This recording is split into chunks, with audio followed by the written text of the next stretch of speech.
I bought my daughter's house sight unseen. That's what love makes you do when your child calls crying about foreclosure, when grandkids might lose the only home they've ever known. I wired the money that afternoon, told her not to worry, told her I'd renovate it myself and we'd all live there together. I'm 73 years old and I've built half the porches in this county with these hands. How hard could one old house be? But when I pulled up that first morning with my toolbox, something felt wrong. The house stood at the end of a gravel road where the trees grew too close, their branches scraping the roof like fingernails on a coffin lid. The windows were dark even in daylight. My daughter Emma had already moved out to stay with her sister until renovations finished.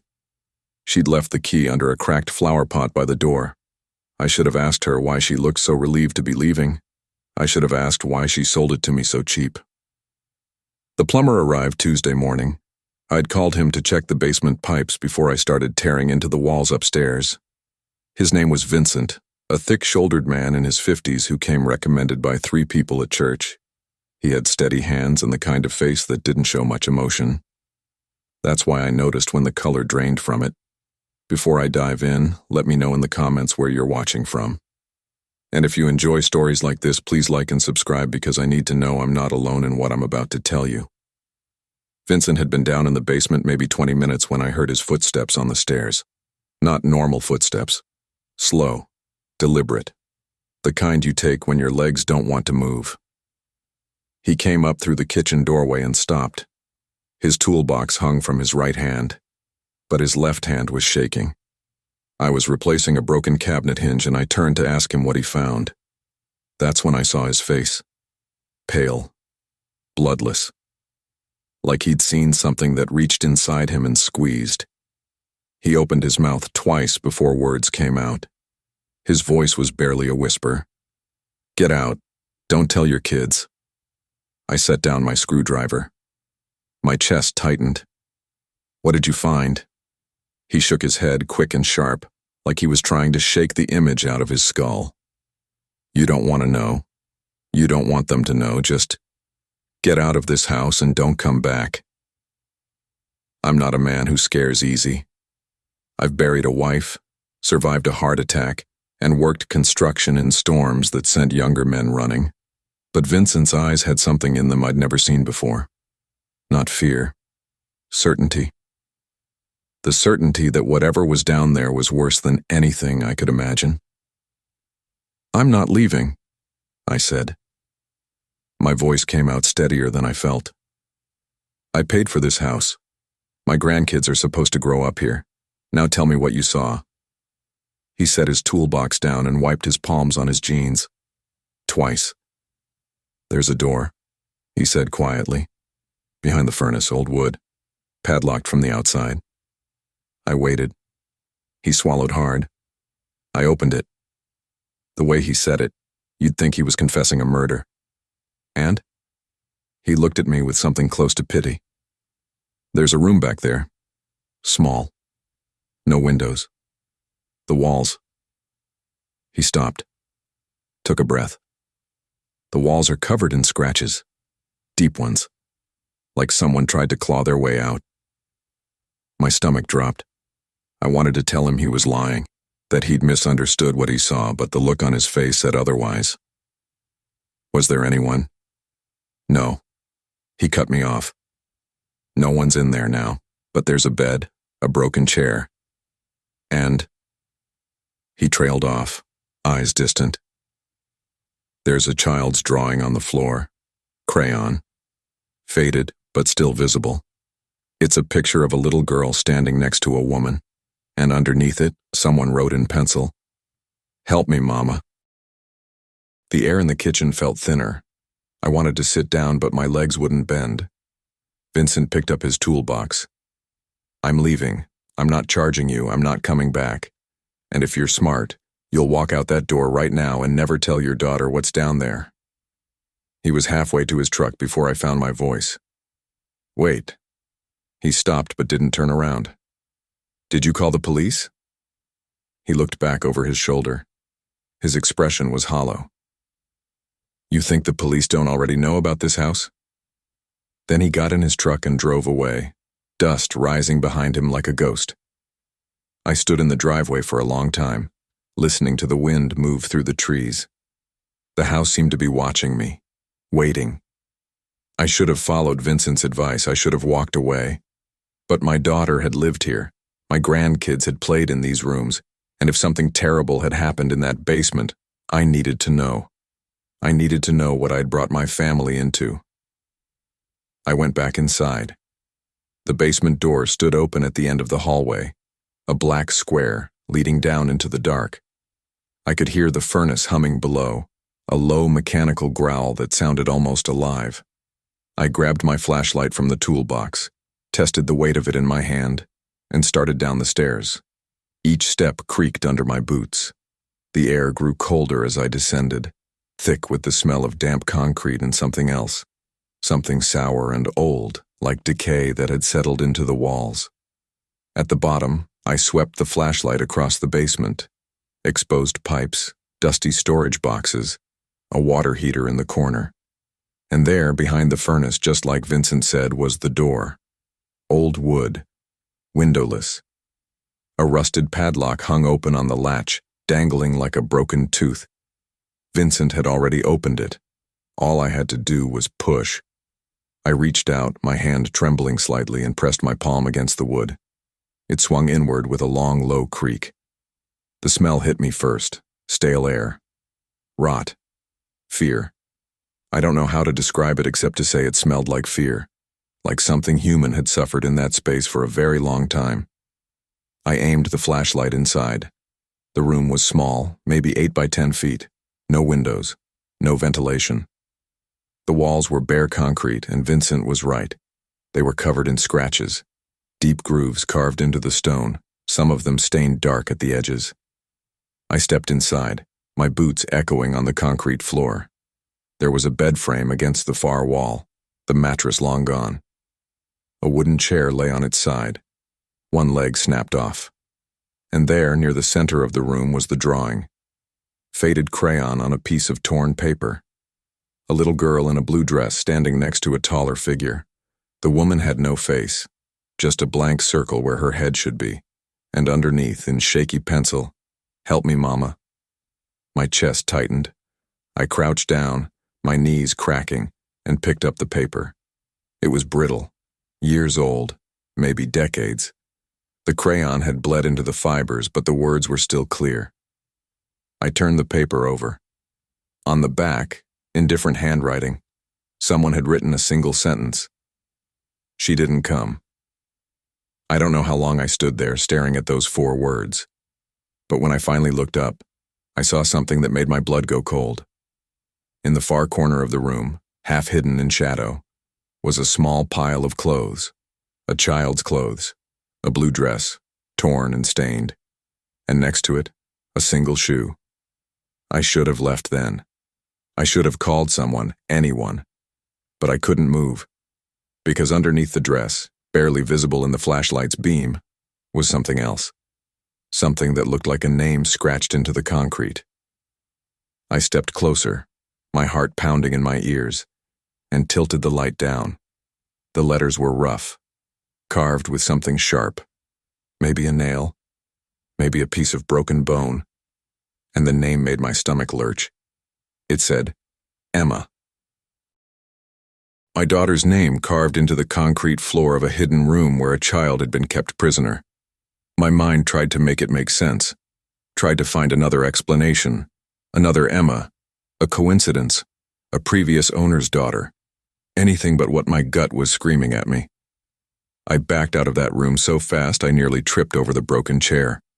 My hands were shaking as I climbed the basement stairs, the flashlight beam jerking across the walls like a trapped animal. I needed air. I needed to think. I burst through the kitchen door and stood on the back porch, gulping down the cold morning air until my heartbeat slowed enough that I could hear myself think. Emma had never mentioned anything strange about this house. She'd lived here for 3 years with her husband before he left, before the money problems started. 3 years, and she never once said anything about a locked room in the basement.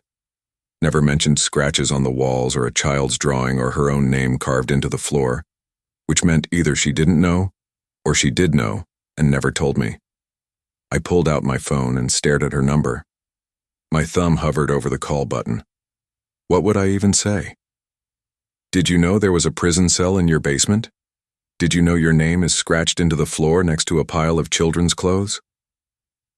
The questions felt obscene, but I had to know. I pressed call. It rang 4 times before she picked up. Hey, Dad. Her voice sounded tired but warm, normal, like nothing in the world was wrong. Everything okay with the house? I opened my mouth and nothing came out. I stood there like an idiot listening to her breathe on the other end of the line, trying to figure out how to ask the question that was tearing me apart. Dad, you there? Yeah, I finally managed. I'm here. Emma, I need to ask you something. Silence. Then, quieter. Okay. Did you ever go into the basement? I mean, really go down there, past the furnace, into the back? The pause that followed was too long, way too long. When she spoke again, her voice had changed, flatter, guarded. Why are you asking me that? My pulse quickened. Just answer the question, sweetheart. Another pause. I could hear her moving, a door closing in the background. When she spoke again, it was barely above a whisper. Dad, I told you not to go down there. I told you to just fix the upstairs and leave the basement alone. My blood went cold. No, you didn't. You never said that. I did. Her voice cracked slightly. I left you a note. I put it on the kitchen counter before I left. You must not have seen it. I turned and walked back into the kitchen, my eyes scanning the counters. Nothing. No note. Just my tools and a half-empty coffee cup. There's no note here, Emma. She let out a shaky breath. Then maybe it fell. Or maybe I forgot. I don't know, Dad. I've been so stressed and... Emma. I cut her off, my voice harder than I intended. There's a locked room behind the furnace. The plumber found it. I went down there. I saw the scratches. I saw the drawing. And I saw your name carved into the floor. The silence on the other end was so complete I thought she'd hung up. Then I heard it. A small broken sound, like a sob she was trying to swallow. Emma, what happened in that house? I can't. Her voice was barely audible. I can't talk about this right now. You have to. If something happened to you, if someone hurt you, I need to know. We can go to the police, we can... No, she nearly shouted it, then caught herself. When she spoke again, her voice was shaking. No police. Promise me, Dad. No police. My chest tightened. Why not? Because they won't believe you. Because it's complicated. Because... She trailed off and I heard her crying now, quiet and desperate. Because I did something terrible. The words hit me like a fist to the gut. I gripped the counter to steady myself. What did you do? She was crying harder now, her breath coming in short gasps. I can't tell you. I can't tell anyone. Just please, Dad, walk away from that house, sell it, burn it down. I don't care. Just don't go back in that basement. If this story is making your skin crawl, drop a comment and tell me if you'd have stayed or run. And if you think you know where this is going, you don't. Subscribe because what happens next changes everything. Emma, listen to me. I kept my voice calm even though my hands were shaking. I'm not walking away. I'm not selling. And I'm sure as hell not burning down a house I just bought to keep my grandkids safe. Now you need to tell me what happened. Or I'm driving to your sister's house right now, and we're having this conversation face to face. She went quiet again. I could hear her breathing, ragged and uneven, like she was trying to decide whether to tell me the truth or hang up and disappear. Finally, she spoke. Her voice was so small I almost didn't recognize it. It wasn't me in that room, Dad. It was someone else, someone I knew. My stomach dropped. Who? Her name was Lily. Emma's voice broke on the name. She was my best friend when I was 7 years old. We lived next door to each other before you and Mom moved us across town. She was sweet and shy, and she had this laugh that sounded like bells, and... She stopped, choking on the memory. And one day she disappeared. Just vanished. No one ever found her. I felt the room tilt slightly. Emma, what are you saying? I'm saying that room has been there a long time, Dad. Longer than I lived in that house. Longer than anyone remembers. And I think... She took a shuddering breath. I think Lily died in there. The words hung in the air like smoke. I couldn't breathe. Couldn't think. How do you know that? I finally whispered. Because I found her diary.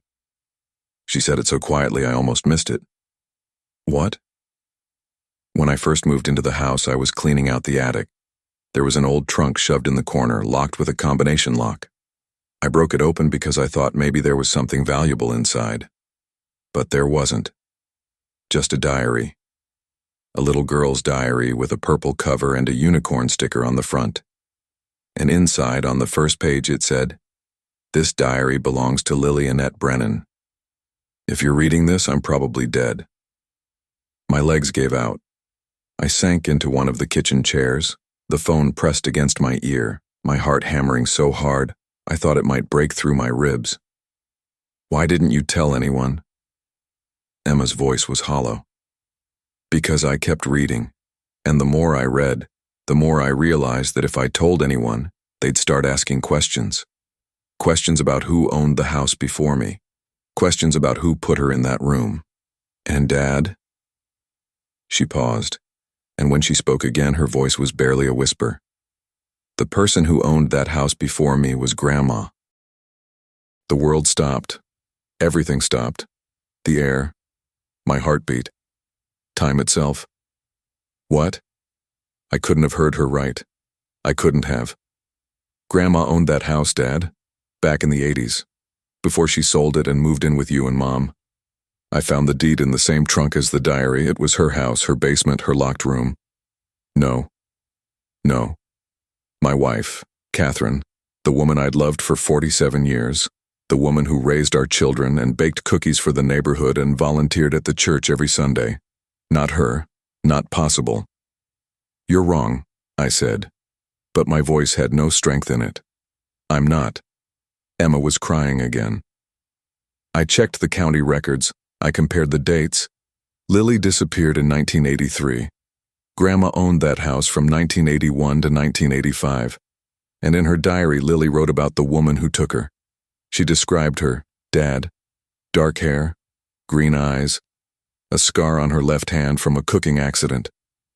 My breath caught. Catherine had a scar on her left hand, from a grease burn when she was 25. She used to joke about it, used to say it made her look tough. No, I said again, but the word came out weak, broken. I didn't want to believe it either. Emma's voice was thick with tears. I tried to convince myself it was a coincidence, that maybe someone else lived there, that maybe Grandma didn't know. But then I found the photos. What photos? In the trunk, Polaroids, hidden under the diary, pictures of a little girl in that room, pictures of her sleeping on that bed, pictures of her drawing on the floor. And in one of them, Dad, you can see a hand, a woman's hand with a scar reaching into the frame. I couldn't speak, couldn't move. My mind was shattering into 1,000 pieces and I couldn't put them back together. I burned them, Emma whispered. I burned the diary and the photos and the deed. I burned everything. And then I sold the house to you because I couldn't stand to be there anymore. I thought if I just got rid of it, if I just walked away, I could forget. But I can't forget. And now you're there, and you've seen that room, and I don't know what to do. I sat in the silence, staring at nothing, trying to process what she'd just told me. My wife, my Catherine, the mother of my children, a killer, a monster who locked a little girl in a basement and let her die. Dad? Emma's voice was small and scared. Are you still there? Yeah. My voice didn't sound like my own. I'm still here. What are you going to do? I didn't know. I didn't know anything anymore. The woman I'd loved, the woman I'd mourned for 6 years, was a stranger, a nightmare, and my daughter had known, had carried the secret alone, had tried to bury it by selling me the house where it all happened. "I need to go," I said quietly. "Dad, please don't." I hung up. I sat there in the kitchen as the afternoon light faded into evening, the shadows growing long across the floor. I thought about Catherine, about the way she used to hum while she cooked dinner, the way she'd hold my hand during thunderstorms, the way she'd smelled like lavender and vanilla. I thought about all the years we'd spent together, all the memories I'd cherished, and I tried to reconcile them with the image of her locking a child in a basement. I couldn't, but the evidence was there: the room, the scratches, the name carved in the floor. Emma's name, yes, but also Lily's ghost, haunting every corner of that house, and Catherine had put her there. Finally, as the last light drained from the sky, I stood up. I walked to the basement door, and I went back down into the dark because I needed to see that room again. I needed to see it with new eyes. The eyes of a man who'd just learned his whole life was a lie. The basement felt different now. Colder. The furnace hummed in the corner like something breathing, and the shadows seemed thicker, more deliberate. I made my way past the water heater, past the stack of boxes Emma had left behind, and stood in front of that door again. The padlock hung open, useless. A lock meant to keep someone in, not out. I pushed the door wide and stepped inside. This time I wasn't looking for evidence. I was looking for truth, the kind that burns when you find it. I ran my flashlight slowly across the scratches on the walls. They weren't random. Up close, I could see patterns. Words, maybe. Marks counting days. A child's desperate attempt to measure time in a place where time must have felt endless. The bed frame sat empty against the far wall, its metal bars rusted. I tried to imagine Catherine coming down here, bringing food, bringing water, looking into the eyes of a terrified little girl and choosing day after day to leave her here. My hand trembled as I crouched beside the pile of clothes. The blue dress was faded, nearly gray now, but I could still see the small flower pattern along the hem. I picked up the shoe. A child's Mary Jane, scuffed and worn. Size 12 maybe, the size my own daughter wore when she was 7, when Catherine was still alive. I set it down carefully, like it was made of glass, and moved to the corner where Emma's name was carved. I knelt there, running my fingers over the letters. They were rough, dug deep, but now that I looked closer, I saw something else. Just above Emma's name, almost hidden by decades of dust, were more letters. I brushed the dirt away with my sleeve and aimed the light directly at the concrete. Lily. Both names, both girls, carved by the same hand. But why? Why would Catherine carve their names, unless she was marking them, keeping score, or unless someone else had carved them later, someone who knew? I stood up too fast and my vision blurred. The room spun slightly. I steadied myself against the wall, and that's when my hand touched something that didn't feel like concrete. I looked down. There, partially hidden behind where the bed frame stood, was a gap in the wall. Not a crack. A deliberate space like a panel that had been removed and replaced. I pushed the bed frame aside, the metal scraping against the floor with a sound that made my teeth ache. Behind it was a section of wall about 2 feet wide that had been cut out and fitted back into place. The edges were crude, uneven. I pulled out my pocket knife and worked the blade into the gap. The panel came loose easily, like it had been removed many times before. Behind it was a hollow space, a hiding place, and inside that space was a metal box. My hands were shaking so badly I almost dropped it. The box was old, maybe a foot long and half as wide, with a rusted latch on the front. No lock. I sat down on the cold floor, set the flashlight beside me, and opened it. Inside were letters, dozens of them. Folded and yellowed with age, bundled together with a rubber band that crumbled when I touched it. I unfolded the first one, The handwriting was immediately familiar. Neat. Slanted slightly to the right. Catherine's handwriting. The letter was addressed to no one. Dated August 14th, 1983. It read, I don't know why I'm writing this. Maybe because I need to tell someone, even if that someone is just a piece of paper I'll burn later. Lily has been here for 9 days. She cries less now. I think she's starting to understand that no one is coming for her. I should feel guilty. I know that. But mostly I just feel tired. Tired of pretending.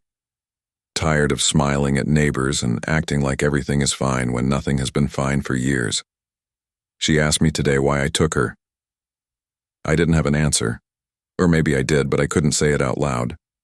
I took her because I could. Because for once in my life I wanted to have control over something. William controls the money, the house, where we go, what we do. He doesn't ask what I want. He decides, and I follow. But here, in this room, I decide. I decide when she eats, when the light stays on, when she gets to speak. And it feels good. God help me, it feels good. I couldn't breathe. The words blurred in front of me. This wasn't real. This couldn't be real. But her handwriting didn't lie. I grabbed another letter. September 3rd, 1983. Lily stopped eating yesterday. I brought her soup and crackers and she just stared at the wall. I told her she needed to eat or she'd get sick, but she didn't even look at me. I think she's giving up. Part of me wants to let her. It would be easier. I could say she got sick, that I tried to help, but it was too late. No one would question it because no one knows she's here. But another part of me wants her to fight, wants her to scream and claw and prove that she's stronger than this, stronger than me. I don't know which part is winning. My stomach turned. I grabbed another. September 29th, 1983. She's gone. I came down this morning and she wasn't breathing. I checked for a pulse and there was nothing, just silence. I sat with her for a long time. I don't know how long. Eventually, I wrapped her in a blanket and carried her out to the woods behind the house. I buried her near the creek where the ground was soft. I marked the spot with a flat stone. No name, no date, just a stone. William asked me tonight why I seemed sad. I told him I was fine, just tired. He believed me. He always believes me. I dropped the letter like it was on fire. My chest heaved. I wanted to scream. I wanted to vomit.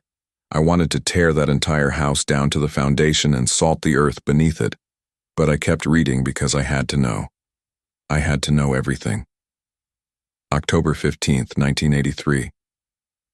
I can't stop thinking about her, about Lily. I dream about her standing at the edge of my bed, staring at me with those empty eyes. I wake up and I swear I can hear her crying in the basement, but when I go down there, the room is empty. I thought taking her would make me feel powerful, in control, but all I feel is haunted. I'm being punished, and I deserve it. November 2nd, 1983. I told William today that I wanted to sell the house. He asked why and I said it didn't feel like home anymore. He didn't argue. We put it on the market next week. Maybe if I leave, the dreams will stop. Maybe if I move far enough away, I can forget. But she didn't forget. I knew that now. She carried it with her for the rest of her life. Carried it through every birthday, every holiday, every night she lay beside me in bed. And I never knew. I looked at the last letter in the box. It wasn't in Catherine's handwriting. It was messier, younger. I unfolded it slowly. It was written in crayon on a torn piece of notebook paper. Dear Mama, I drew you a picture. It's me and you. I'm wearing my blue dress, the one you said was pretty. I hope you come get me soon. I miss you. I'm scared of the dark and the lady won't leave the light on. She says I have to be quiet or bad things will happen. I'm trying to be good. I promise I'm trying. Please come find me. Love, Lily. I folded the letter carefully and put it back in the box. My hands were numb. My mind was numb. Everything was numb except the rage building in my chest like a wildfire. Catherine had kept this. She'd kept Lily's letter, kept her own confessions, hidden them in the wall like trophies, like proof of what she'd done. And Emma had found the diary, had found the photos, had known what her grandmother was and buried it to protect the family. What would you do if you found out the person you loved most was a monster? Comment below, because I still don't know if I made the right choice. And if you're not subscribed yet, do it now. You need to see how this ends. I sat on that basement floor for hours. The flashlight battery started to die, the beam growing dim and orange. I read every letter twice, memorized the dates, the details, the cold, clinical way Catherine described what she'd done. There were 17 letters in total, 17 confessions spanning 3 months, and at the bottom of the box, underneath the letters, was a photograph. Not a Polaroid like Emma described. This one was older, a faded color photo from the early 80s.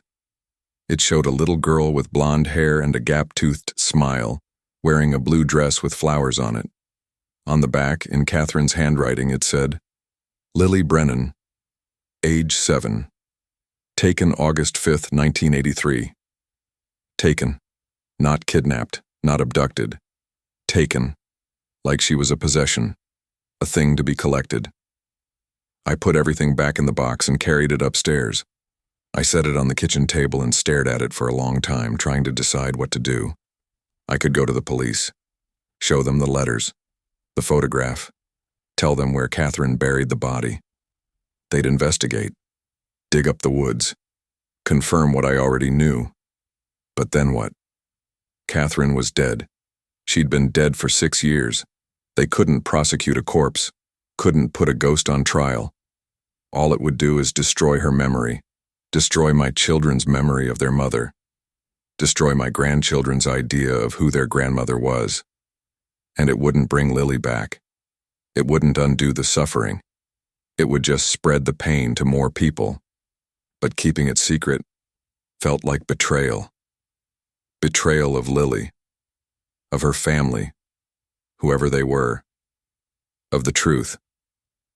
I thought about Emma, about the weight she'd been carrying alone, about how she'd tried to bury it by selling me this cursed house.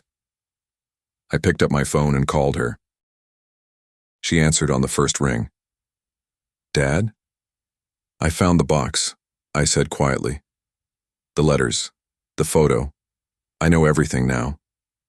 She was silent for a long moment. Then, barely a whisper. What are you going to do? I don't know yet, but I need you to tell me the truth about something. Okay. When you found the diary, did you read all of it? Or just parts? She hesitated. I read all of it. Then you know where Catherine buried her? Yes. Her voice broke. In the woods behind the house, near the creek, under a flat stone. I closed my eyes. And you never told anyone. How could I? She was crying now. How could I tell people that my mother's mother was a child killer? How could I do that to you, to my kids? I thought if I just sold the house and walked away, it would be over. But it's not over. It's never going to be over. No, I said softly. It's not. I hung up and sat in the silence. Outside, the sun was rising. Golden light spilled across the kitchen floor, touching everything Catherine had touched. The counters she'd wiped, the cabinets she'd painted, the floor she'd walked across while a child died in the basement below. I made my decision. I took the metal box outside to the burn barrel behind the house. I threw in the letters one by one and watched them curl and blacken in the flames. I burned the photograph last, watched Lily's smiling face disappear into ash and smoke. Then I went to the woods. I found the creek easily. It ran along the back edge of the property, narrow and shallow, lined with smooth stones. I walked along the bank until I found a flat stone that looked different from the others, deliberately placed. I knelt beside it and began to dig. The ground was soft, just like Catherine had said. I dug with my bare hands, pulling away dirt and roots until my fingers hit something solid. Cloth. A blanket. Rotted and falling apart but still recognizable. I stopped digging. I didn't need to see more. I didn't need to confirm what I already knew. I sat back on my heels, my hands covered in dirt, and I said a prayer. Not for Catherine, for Lily, for the little girl who died scared and alone in the dark, for the child whose mother never came. I prayed that wherever she was now, she was safe, that she was loved, that she finally had light. Then I filled the hole back in, replaced the stone, and I walked away. I didn't call the police. I didn't tell Lily's family. I made the choice to let her stay buried, to let the secret stay buried, because bringing it into the light wouldn't heal anyone. It would only spread the wound. Maybe that makes me a coward. Maybe it makes me complicit. I don't know. What I do know is that I sold that house 3 weeks later. Sold it to a developer who tore it down and built condos on the lot. The basement is gone now. The room is gone. The woods are gone, paved over for parking. But the weight remains. I carry it every day. Emma carries it. And somewhere, in a place no one remembers, a little girl named Lily is still waiting for her mother. I never told my other children what their grandmother did. Never told my grandkids. As far as they know, Catherine was a kind woman who loved her family and died peacefully in her sleep. And maybe that's enough. Maybe some truths are too heavy to share. Maybe some monsters are better left in the dark where they belong. But late at night, when I can't sleep, I think about that room, about the scratches on the walls, about the drawing on the floor, about a child's voice asking why. And I wonder if keeping the secret was mercy or just another kind of cruelty. I'll never know. Here's what I learned. The people we love are capable of things we can't imagine. The homes we build can hide unspeakable darkness, and sometimes the worst prisons are the ones we construct in our own hearts to keep the truth locked away. If someone you loved did something unforgivable, would you protect their memory or expose the truth? Tell me in the comments because I still don't have an answer. And if this story shook you the way it shook me, subscribe. Some stories need to be told, even when they hurt. I'm William. I'm 73 years old. And I'm the man who learned that love and horror can live in the same house, in the same heart, in the same person. The plumber was right. I should have walked away. But I didn't. And now I carry what I found in that basement for the rest of my life. Some secrets die with us. Some secrets we bury. And some secrets bury us instead.